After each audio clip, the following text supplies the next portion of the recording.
best known for playing LT, Commander Worf in Star Trek, The Next Generation, and Star Trek, Deep Space Nine. Actor Michael Dorn also directed 4 episodes of Star Trek. Dorn is one of many Star Trek DS9 actors who became directors. Star Trek, Deep Space Nine's Avery Brooks, Captain Benjamin Sisko, and Renee Auberjonois, Constable Odo, each directed 9 episodes of DS9.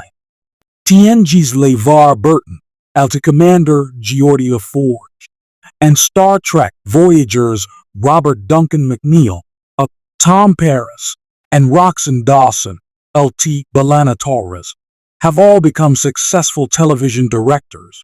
Many Star Trek actors, including Dorn, got their chance to direct episodes because Star Trek producer Rick Berman's Directors School let interested actors from 1990s Star Trek shows get hands-on experience as directors. The Star Trek Directors School was inspired by Dorn's Star Trek, The Next Generation castmate Jonathan Frakes, Commander William Riker, who may be Star Trek's most well-known actor turned director, since there are many new Star Trek episodes directed by Frakes.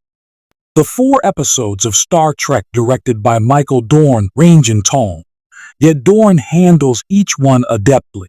When the NX-01 Enterprise gets to Star Trek's resort planet Risa in Star Trek Enterprise Season 1, Episode 25, 2 Days and 2 Nights, the crew expects to enjoy a peaceful shore leave, but the 2-day visit to Risa isn't that easy. Commander Trip Tucker, Connor Trenier, and Lieutenant Malcolm Reed, Dominic Keating, are robbed by shapeshifters. Captain Jonathan Archer, Scott Bakula, is targeted by a Tandaran spy for information about the Suliban.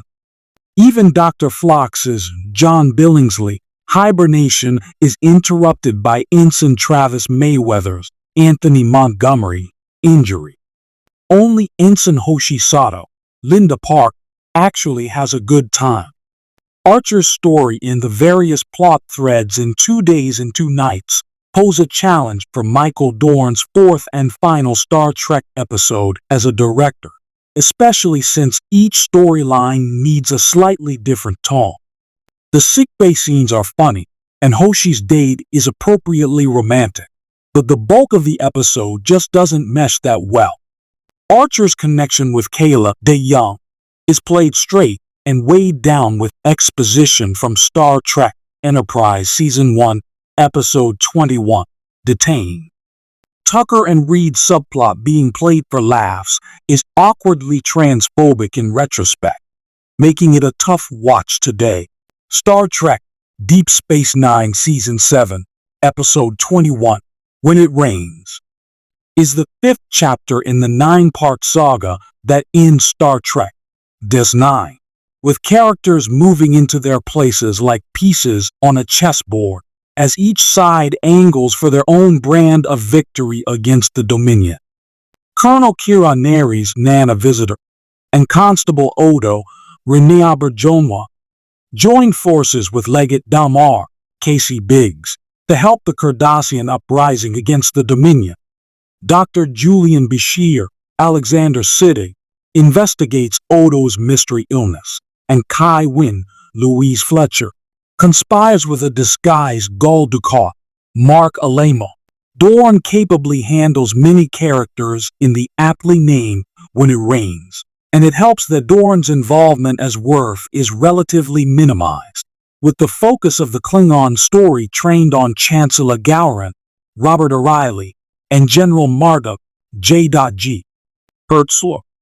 The setup for DS9's thrilling conclusion moves along, showing that Dorn understands where and how to sustain interest in an otherwise dark chapter of Star Trek. Most interestingly, the storytelling in Dorn's framing subtly conveys the characters' alliances. Pairs like Wynn and Dukat or Worf and Marduk do see eye to eye, whereas Kira and Dalmar aren't on the same page yet. Star Trek Deep Space Nine Season 5, Episode 25.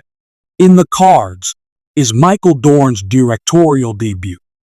The episode follows Jake Sisko, Cyric Lofton, and Nog, Aaron Eisenberg, as the pair try to get an authentic Willie Mays baseball card for Jake's father, Captain Benjamin Sisko, Avery Brooks.